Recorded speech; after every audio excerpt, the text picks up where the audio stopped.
Transfer portal is open. It opened officially on Monday, today. I guess the questions you guys probably have is what to expect in terms of players leaving Xavier. I would put the over-under. We talked about this at musketeerreport.com on the message board. Definitely check that out. Lots of transfer portal talk going on right now. I would put the over-under 5. That's what I have it at right now. It feels like that number keeps creeping up higher.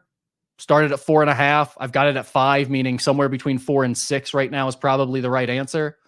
If you want to tell me it's a little higher than that, I probably don't have a big argument against that. I think it's a very fluid situation in terms of Xavier's roster. I'm expecting a handful of guys to leave at least. I think there's a couple names that are pretty obvious that you guys can guess on your own. I do think there are going to be surprises, though. The big name that we're all talking about, if you're on social media, if you're on the message board, you've seen the reports coming out from Trilly Donovan, and there have been some other people now. I know everyone's tracking who Joe Tipton follows on Instagram, because that seems to result in that person then entering the transfer portal. Desmond Claude, there are a lot of rumors out there, and there are reports out there. So those are legitimate. I've heard the same things. I would also add to it that it's not a done deal. I don't think it means he's gone to another school just yet. But I think not just with Desmond Claude, but with all of these players, one thing we have to realize is that the way the system is set up now, the power and leverage that the players have is to enter the transfer portal, become a free agent essentially, and then negotiate for more money, more playing time, the position you want, what have you. That's really the only cards they hold in all of this. So I know people want to get really upset with the players when this stuff comes up or when they decide to do these things, but this is the way the system is set up for them.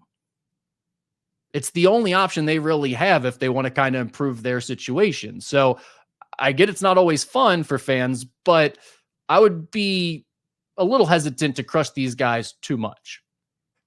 You know, I mean, like it's going to be pretty common, I think, going forward in terms of guys entering the portal, seeing what's out there. Maybe they leave, maybe they don't, but it is the way they're going to be able to negotiate and leverage. And that's what this has come to. I mean, it's a business at this point. It is for everyone. It's been for the coaches this whole time. Now it's also a business for the players. In terms of how many Xavier will add, I think we've already heard from Sean Miller. 3 to 4 is what he has said in his radio show. I think there's a possibility you might see even more than that. We saw last year played out. I don't think they ever expected to have to keep going into the international market to go get new freshmen and everything at the end of the year like they did because of those end of season ending issues they had with Jerome Hunter and Zach Freemantle in the summer. I don't expect something like that to happen again, but unforeseen things happen this time of year. And that'll be the case again this year. So I'd put that number at 3 to 4 new additions, but don't be surprised at all if it's more than that for Xavier. I think 4 to 5 is certainly possible.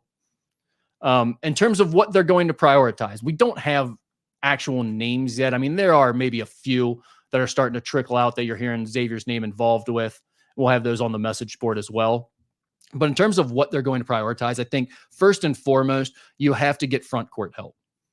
And I don't think it necessarily has to be either position, but I think you have to have a starting caliber player for one of the two positions. Meaning, if you get a starting forward who's a big time player, great. Then I think you feel okay about that with Zach at the center and a forward to go with them. Or if you can get a starting center, same situation, right? Zach's probably better suited to play the 4 anyway. You feel pretty good about that situation, assuming Zach is back. But you have to get a starting level front court piece, bare minimum. I think that's where it starts for Xavier. Then after that, Quincy Oliveri is going to be leaving, and you were already short on shooting this year.